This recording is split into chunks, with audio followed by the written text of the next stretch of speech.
Hello, my fellow YouTubers. This is Roy back again.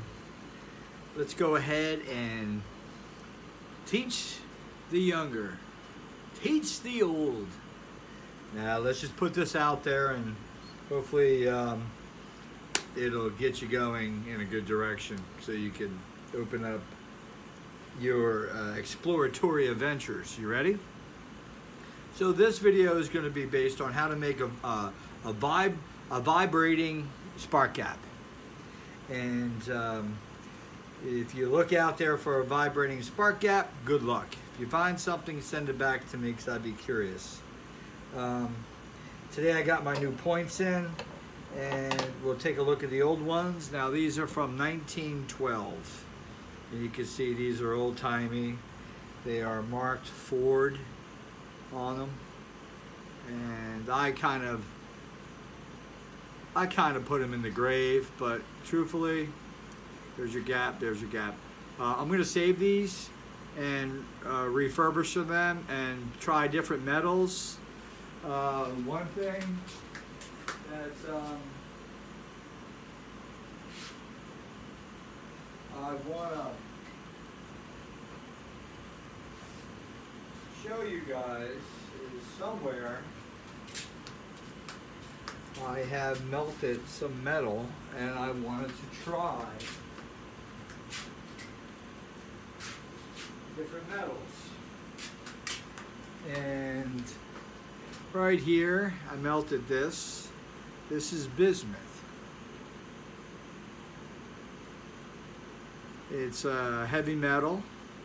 Low temperatures. The only issue that I'm wondering, because I was able to melt it, how long it would hold up to heat with this spark gap. So we're gonna do another video at a time, and we're going to try different metals, and we'll try the whole array between silver, platinum, bismuth, things that are conductors but are good. Tungsten. You know, tungsten seems to be the #1 out there. We'll try different things. So you got these two. You know, truthfully, it's great to be able to refurbish stuff. I'm all about using old stuff, you know. But it's also great to get the same thing brand new. And you go from 1912 to 1915 is when these were made. And here's brand new, 2019. Look at the almost 100 years difference. It's pretty neat, pretty damn neat. So we're obviously using different metals on the contacts, and these were only, I believe, $6. So I bought 2 sets and had them shipped out. And you know, the whole key here is we're not looking to put a lot of amperage through here, even though I'm just having fun and kind of playing with a new toy, I would say, and throwing a lot at it, because that's what I do. For instance, you see my gap there, and now you're gonna see these are all the transistors it took for all my experiments. These are all the transistors.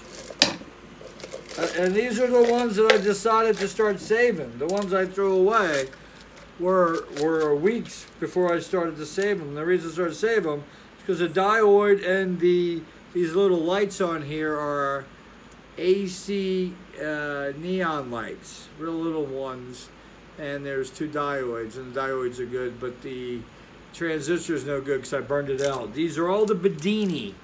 All that's the Bedini experiments, or every one of those has a story behind them. They got a story, right? There's a story behind it. So let's go ahead and get to this then. So we're going to go ahead and rebuild this.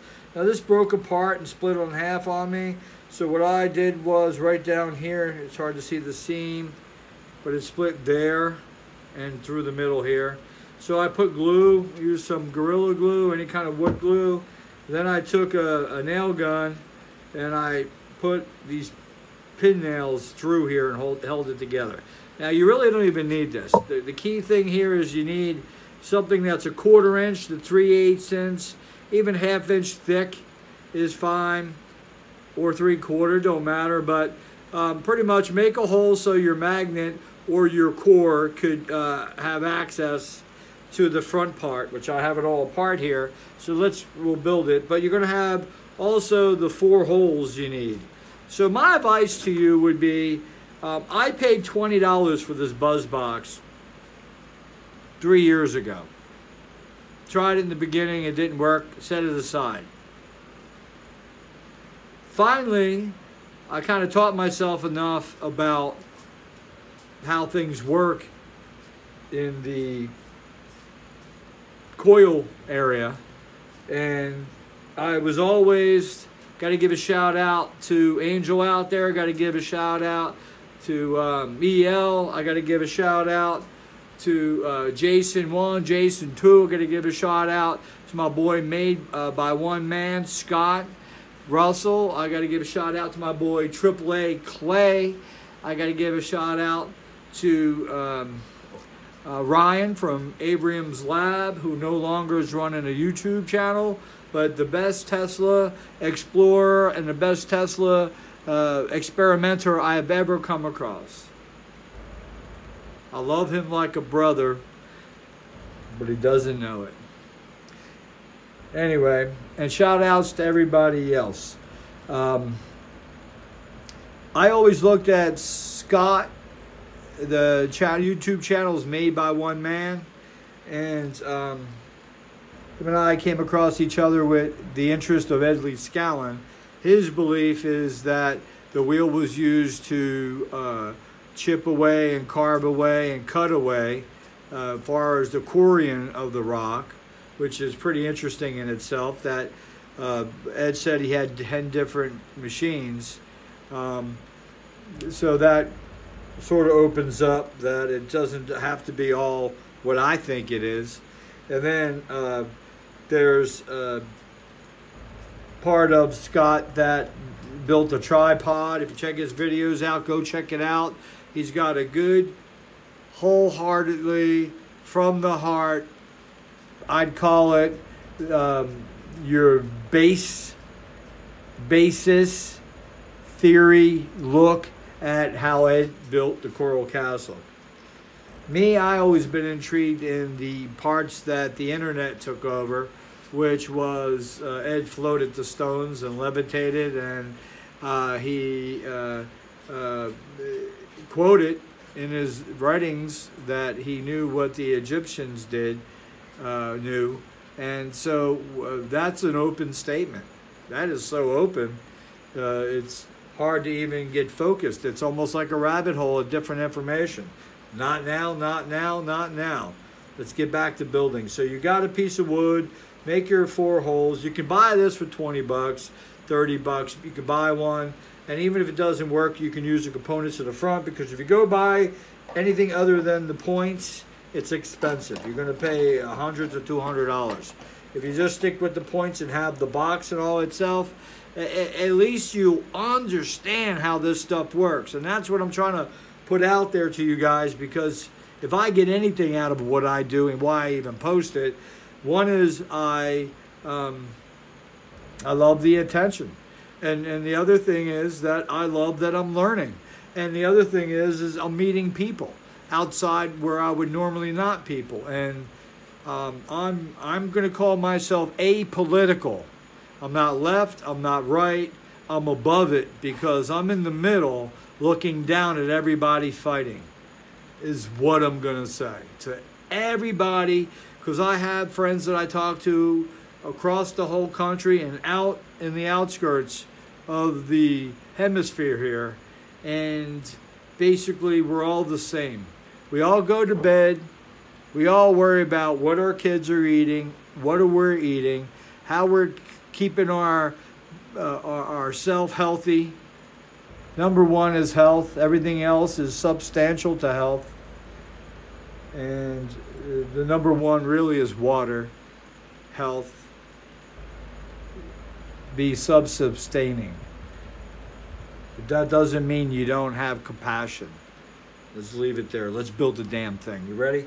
So you have this, and basically I left a screw on here because that's the tie down for the spring vibrator part, which it makes this adjustable. So visualize this, and you got a piece of wood, you made a hole, the hole size, I would make a 1-inch hole, plain and simple. It could be 3/4, but I make a 1-inch hole. These little holes are spaced out, so these $6 points sit properly. Now, if you bought the points, you're still not going to get like the little barrels that raise them up and separate them. So if you didn't buy an old buzz box and you want to build a vibrator coil, it's very important that you at least spend the money it takes to buy these other little parts that come in the box. Don't know how much they cost. It could be 60 bucks. It could be 30 bucks. But where do I buy them from?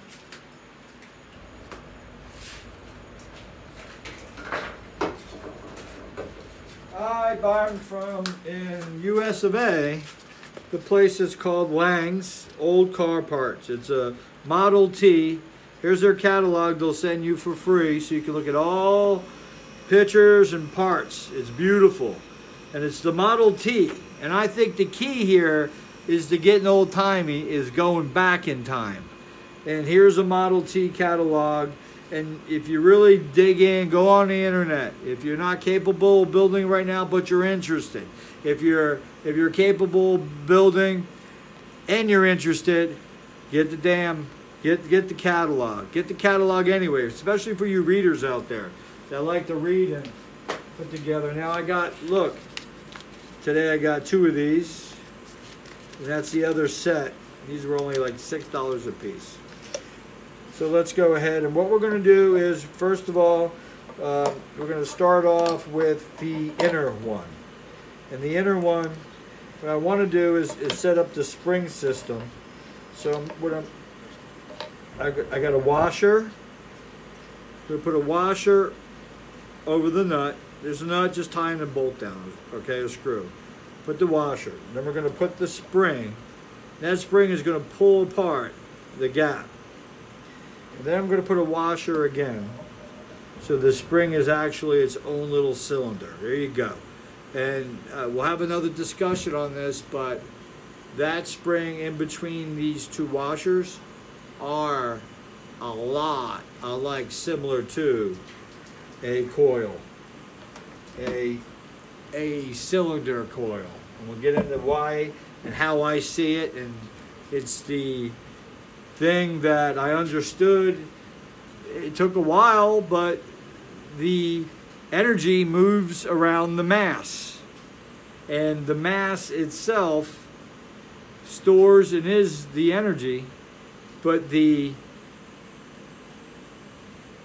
energy itself moves around the mass in like a reactive inductive to the mass itself. So you got your spring going here. We're going to go ahead and put the inner. And this part here, we're going to put a magnet behind this ring. And it's just a metal ring, and it has a good pull to it. We're going to put a magnet behind it so we can control this through whatever device we're going to put there. So we're going to put that over the front here. No, we're not. We're going to put that at the lower section. So the lower 2 holes is for the one that sits on the inside. And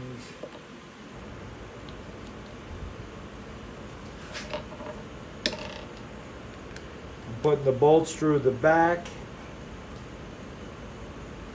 So I got 2 bolts through this, holding this in. This is the part that's you would call it the back side towards the inductive, and that's where the magnets go. Now I'm going to grab 2 screws, get that set up. Alright.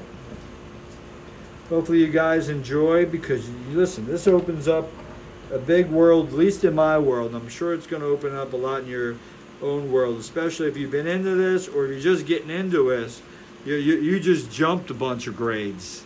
I'll tell you, a lot of people out there don't like to pass the information on because they feel like, oh, they worked so hard to get it and they're going to hold it back, and basically not the approach we're going to take here. I put the other bolt in. I'm going to stick the other 2 bolts in. This is where the cylinders come in. You can have these at home if you can just buy cylinders.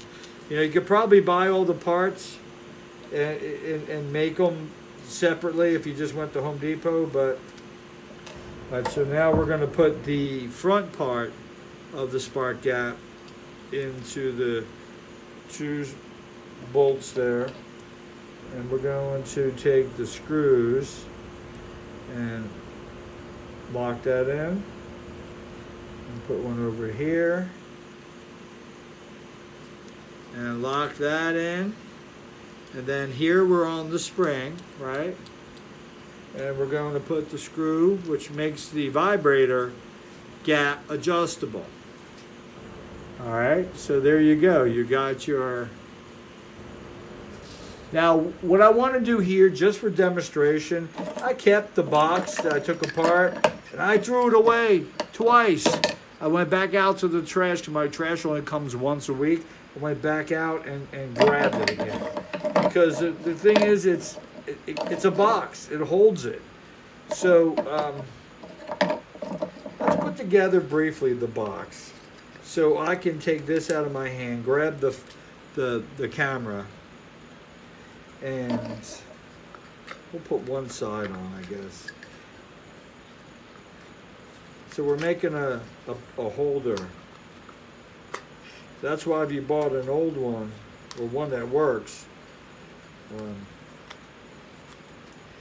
but the one that works, you hate to really ruin it, you know what I mean? But mine died, so I didn't really have a choice.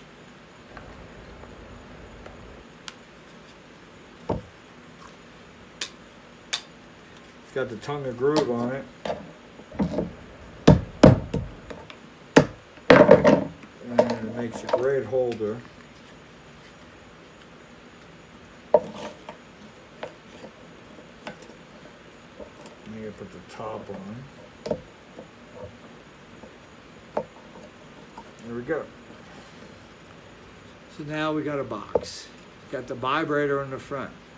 The problem with the boxes here is the back part of this inner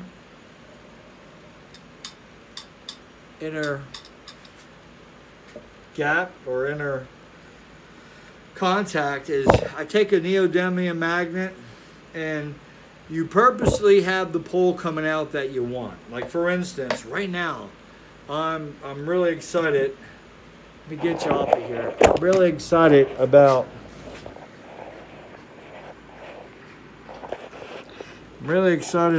the, let me see. I gotta hold this phone weird. I'm really excited about the Ed's wheel again, because these vibrating contacts opens up Ed's part of what Ed that I am interested in is if he floated the stones and figured out basically how things work according to the Egyptians. I'm interested. Count me in, I'm in.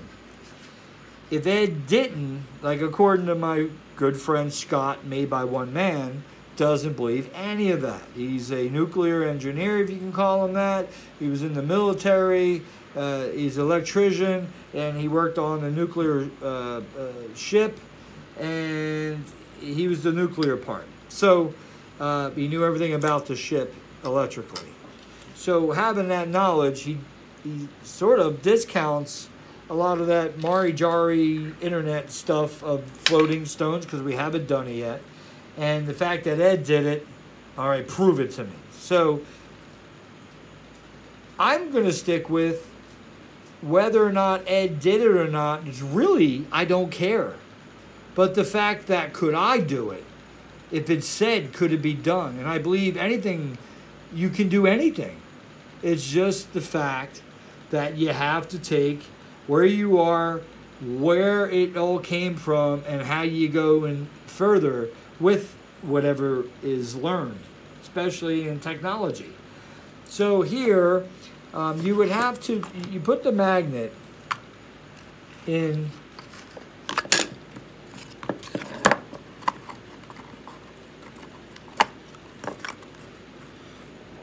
the magnet now is on the back side here. Let me get that.